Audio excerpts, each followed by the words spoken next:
Is this the place? You said she's here, but what do I need to do to see her?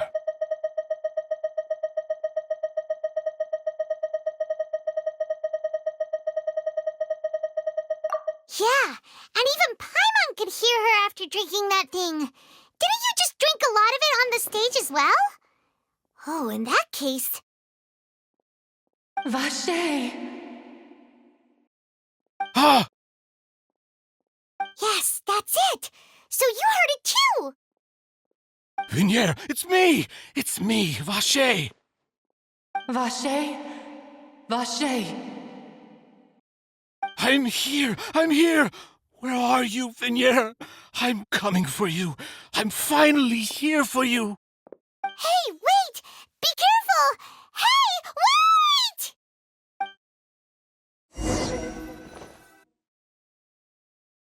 Vignier, is that you? It's me, Vache! Vignier!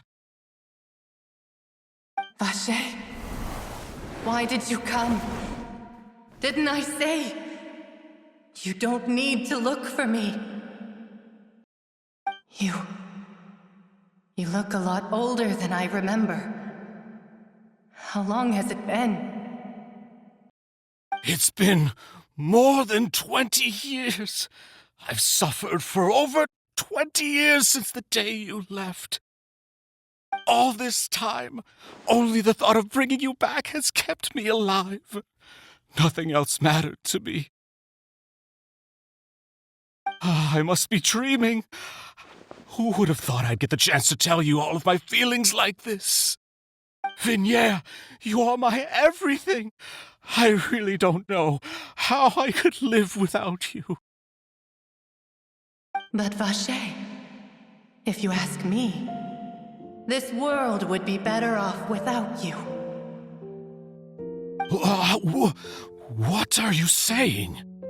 If not for you, I would have finished my law degree and probably become a top-tier attorney one day. If not for you, I would have continued to pursue my love of the arts, and my works would have been displayed in the Palais Mermonia itself. If not for you, I would at least have been able to take care of my mother. And she would not have grown old and died alone, with nothing but the tears on her cheeks. It's all because of your selfishness, Vache. It's all because of you. You... Wait, you are not Vignier. Who are you? You're right. I am not Vignier. I am the sacrifices. Every woman who died by your hand, as our bodies dissolved, our consciousnesses flowed back to the primordial sea. Our thoughts circulated endlessly within the primordial sea, and we were no longer individuals, but we became one, just as streams of water come together in the sea. I'm Cressy. I'm Lemony. I'm Azine. The only one I am not is Vignier. Why? But then, where is Vignier? She doesn't want to see you anymore. Every tendril of her consciousness is avoiding you. This is what you get for your selfishness. Your selfishness robbed us of our lives and our futures. You said time and time again that you'd do any and everything for her. But did you ever consider whether she'd want to see you do the things that you did? If she would despise you for what you became?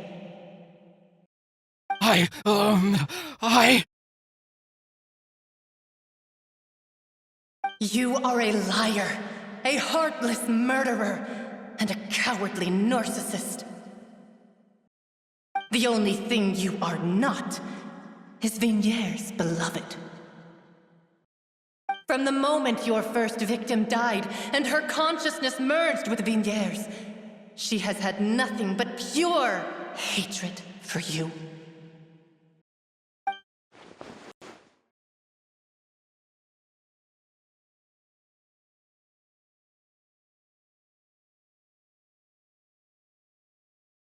No!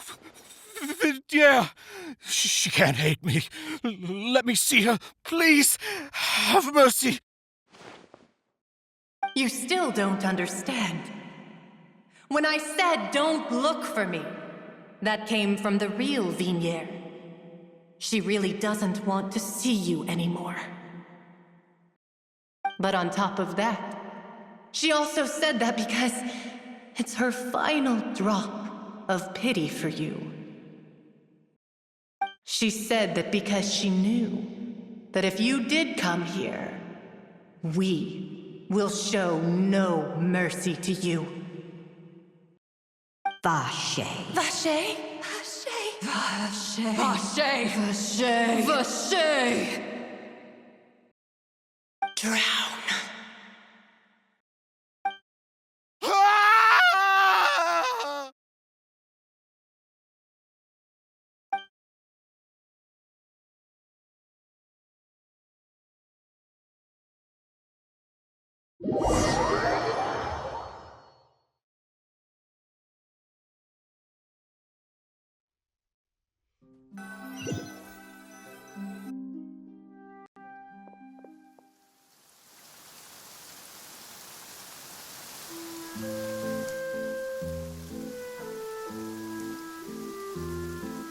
Finally, we have some time to do shopping. Gosh, it's really been a long time since we've been able to relax.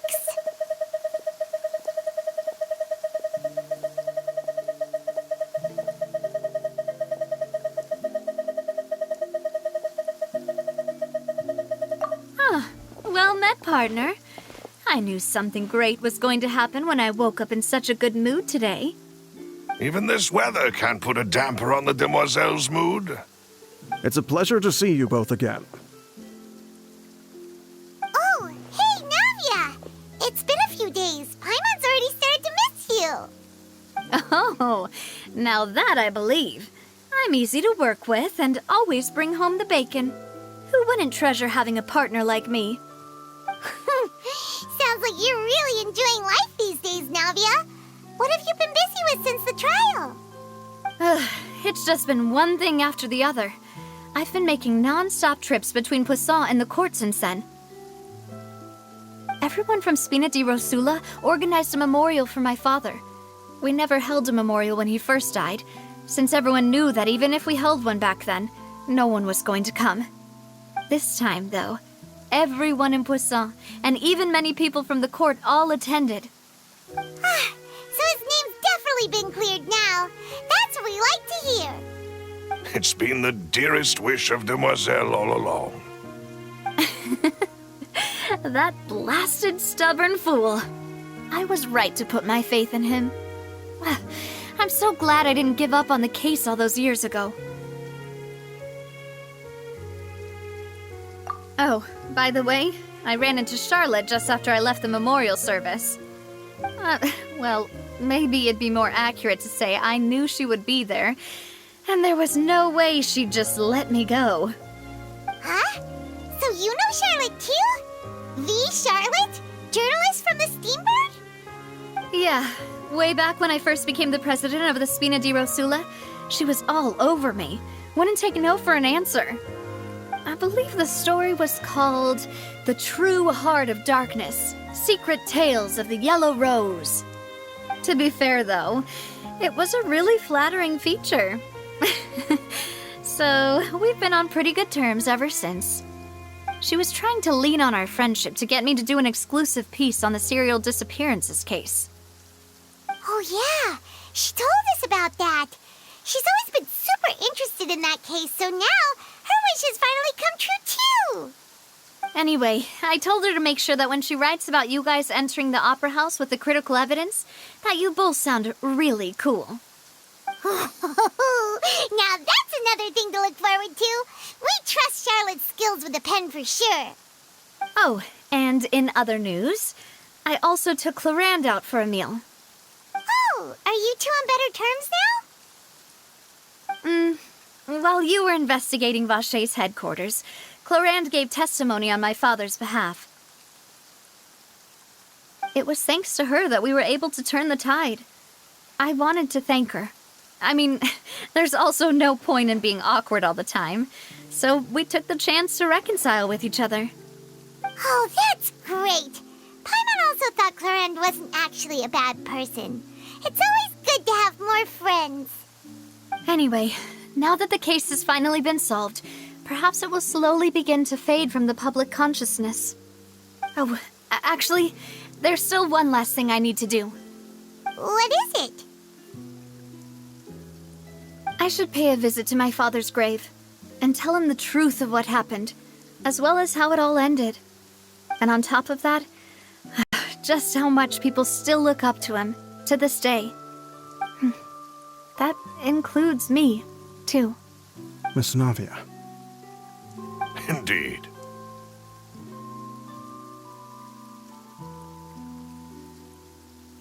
We want to go too. We also think Callus is a really admirable person. Sure thing. I'd like you two to share the moment with me. After all, without you, there might not have been such a positive ending. And in that case, everyone, let's be off.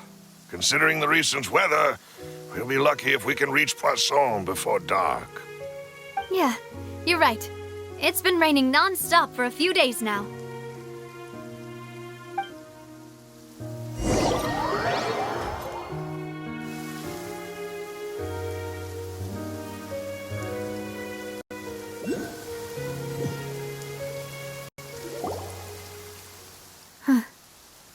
This is where my father's grave is.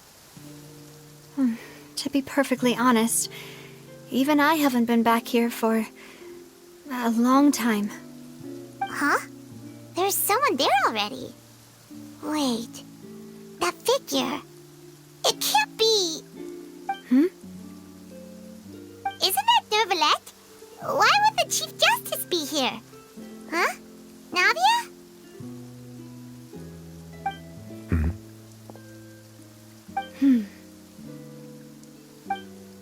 My apologies. I should have asked before coming to pay my respects. Don't say that. Sorry about that. Oh, I was trying to say there's no need for you to apologize. I wanted to show my father how much I've grown, but still, I doubt I've grown to the point that even the Chief Justice would feel compelled to apologize to me over and over. In that case, I will stop apologizing for now. You really could use some pointers on understanding human emotions, Monsieur Neuvillette. In any case, why did you come to Poisson? Well, ever since that day, I've been turning a question over and over in my head. Just what is justice anyway? There was once a time when I didn't want to believe that there could be anything more important to humans than life itself. Oh, rather than that, it's probably more truthful to say I didn't believe humans were capable of resisting the most basic instinct of living things. That they could rebel against their own nature, or consider certain things to be more important than their own lives. Which is also why I didn't stop your father from beginning that fateful duel. I believed that a truly innocent man would never throw away his life like that. That there was nothing, should have been nothing more important than one's own continued survival. But Mr. Callus proved me utterly and decisively wrong. If not for his sacrifice, the serial disappearances case would have remained unsolved to this day. Mr. Callus made the choice he did for his daughter, were his associates, and for many people completely unrelated to him. And in the end, from a certain perspective, one could say that he did it all for the sake of justice. A justice that's higher than life itself. So, you asked me why I came here. I just wanted to say my apologies to Mr. Callis in person. I should have noticed all of this much sooner. This regret has filled me with a sadness that has haunted me for days. That high and mighty chair in the opera Epiclese indeed insulates one from many important things. Spina di Rosula, thank you so much for your hard work and perseverance. I'm sorry for being mad at you before. So, you're actually one of those types that's cold on the outside, but pretty thoughtful on the inside, huh? That reminds me of Silver, one of my guys. Sorry about that. Self-expression is not one of my strong suits. Didn't I just say you don't need to apologize? Ah, so Navia and Novelette seem to have made their peace as well. Let's not disturb them for now. We can wait till after they're done.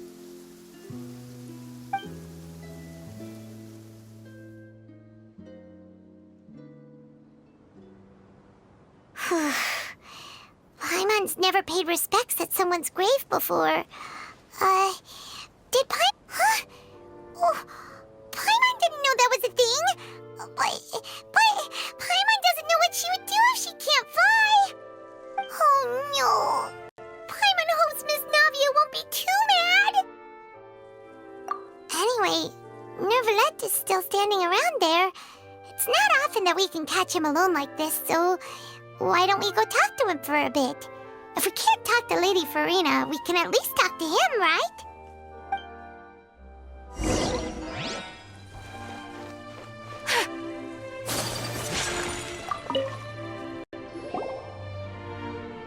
Oh, it's you two. Did Miss Navia invite you to come pay your respects to her father? We ran into Navia on the streets today, so we just followed her here. I see. Then is there something that I can help you with? Well, it's pretty hard to run into you like this since you're usually super busy. So we figured we could try to ask you a few questions, if that's okay. Please feel free. Though outsiders, you helped us solve one of the greatest mysteries in Fontaine, and it would be my pleasure to return the favor.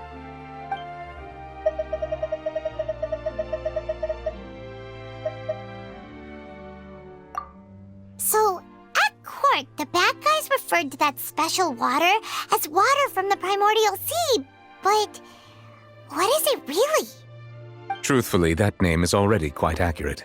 I can only surmise that Vacher and his ilk only learned of its nature and existence after extensive research. There used to be a special sea on the surface of this planet.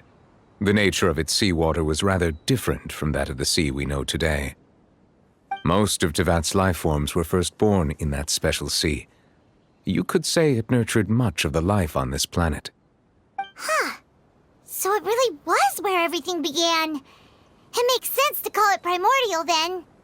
But today, the primordial sea no longer exists on the planet's surface.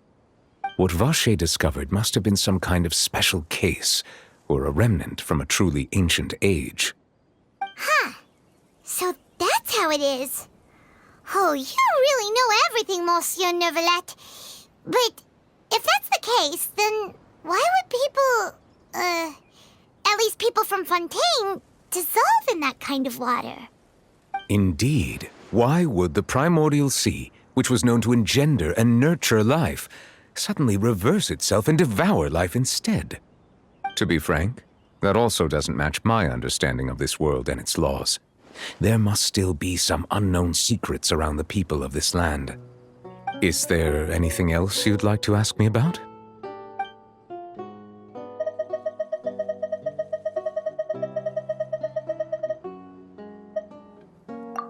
That the sea levels will rise and everyone will be dissolved in water, leaving Farina crying alone on her throne, but the sins of the people will be finally washed away for good. Does that appropriately summarize the version you've heard? That's right! It was Lenny that told us back then. And that about covers all the main points. Yes, up to the present, I think we reached a point where we have no choice but to confront this prophecy directly. Rumors have it that this prophecy is rooted in the last words the former Hydro Archon left to the world before she passed away. A prophecy? Of the former Hydro Archon? Wow. This is the first time that we've ever heard of it. 2 parts of the prophecy have already proven correct. The rising sea levels and the ability of the people of Fontaine to be dissolved. We should be more vigilant and stay on the watch for further signs. Speaking of the prophecy, Farina has also always taken it quite seriously. Indeed, she has been collecting information and intelligence from across Tevat for this purpose. If the rumors were true, then perhaps this prophecy is the conundrum left to Farina by her predecessor. But with Farina being the way she is, can we really trust her to solve it? Is there anything else you'd like to ask me about?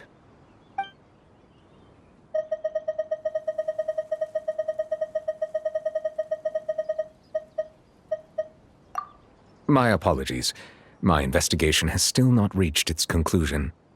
However, I still believe the judgment of the Oratrice was not rendered arbitrarily. But you also said you thought he was innocent.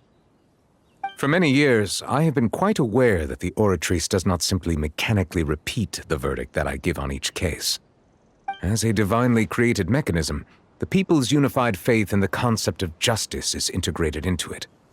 Not only can it produce the incredible power of indemnitium, but it likely also possesses other traits, such as self-awareness. Which is all to say, I have been prepared for a situation like this for a long time. So when Lenny told us that he heard a human voice from the room where the Oratrice's core is stored... I was not aware such a thing had occurred. Perhaps that could serve to prove my conjecture. I will add that to the list of items to investigate. In any case, I am inclined to believe that the Oratrice does have a methodology all its own. We just do not have enough information. Based on Farina's reaction, I doubt even she had any idea what was going on. She managed to bluff her way through it, though, with her time-tested twin tricks of bravado and drama. While we do intend to get to the bottom of this, for now, we regret to say that the Fatui Harbinger will just have to bide his time in the fortress of Meripede. If we did incorrectly convict him of crimes he did not commit, we will most certainly compensate him to the fullest extent allowed by the law.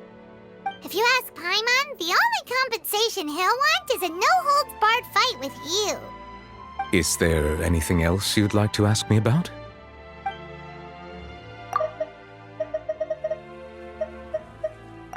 Your sibling, another blonde-haired traveler. I'm sorry, but I've never seen anyone who matches that description.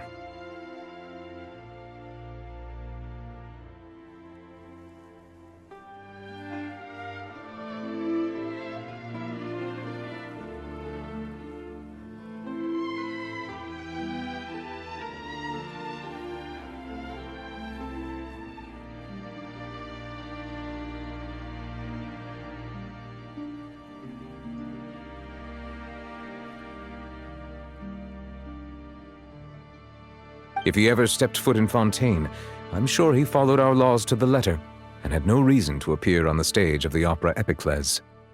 Is there anything else you'd like to ask me about?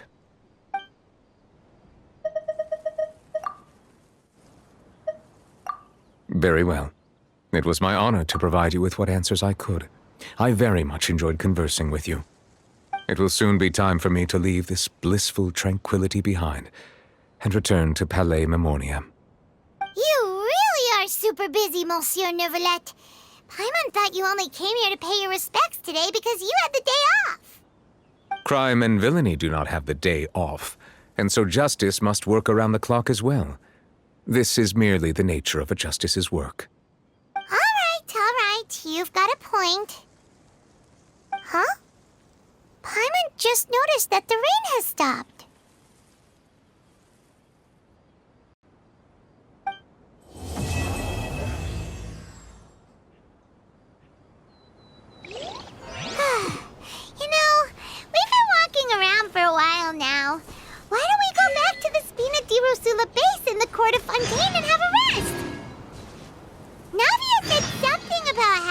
place ready for us there, didn't she? Come on, let's...